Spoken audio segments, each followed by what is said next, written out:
Okay, so I got an interesting question. Coach, can you train to become a short notice fighter? Heck yeah. And you don't even really have to train.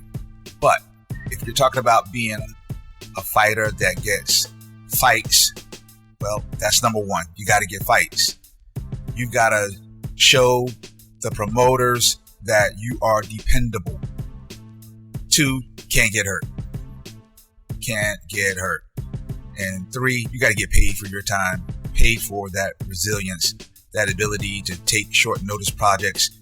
And number 4, you got to perform. I mean, they don't want short notice guys who are going to go in there and get themselves hurt. So let's look at it. You got to be in shape in the gym. The difference between, some of these guys who plot and plan and work their way to the championship is they're taking on opponent after opponent that they can specifically train for. They're giving themselves the best chances to win. It's not to say that you won't win just because you're a short notice fighter, but the opponent may have some problems or present some problems that you're not adequately trained for, or they may have a unique skill set, attribute, something about them that you just can't overcome. And you can fight that person, 100 times and you'll lose 99, quite possibly.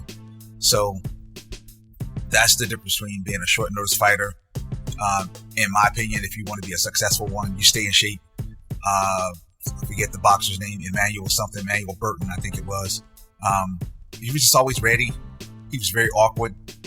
You think about Michael Bisping winning the title on short notice. You think about other fighters who've stepped in on short notice just so that the show can continue.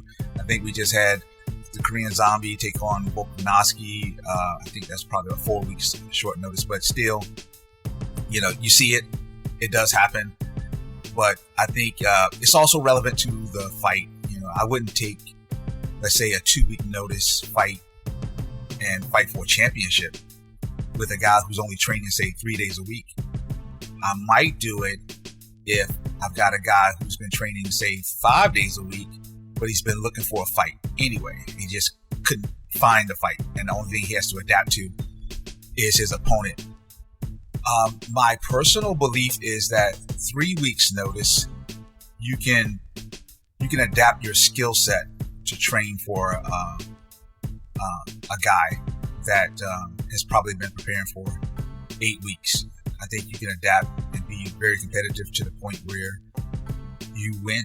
I just don't know, if he's limited in terms of his experience, that might play a factor. But yeah, it can be done.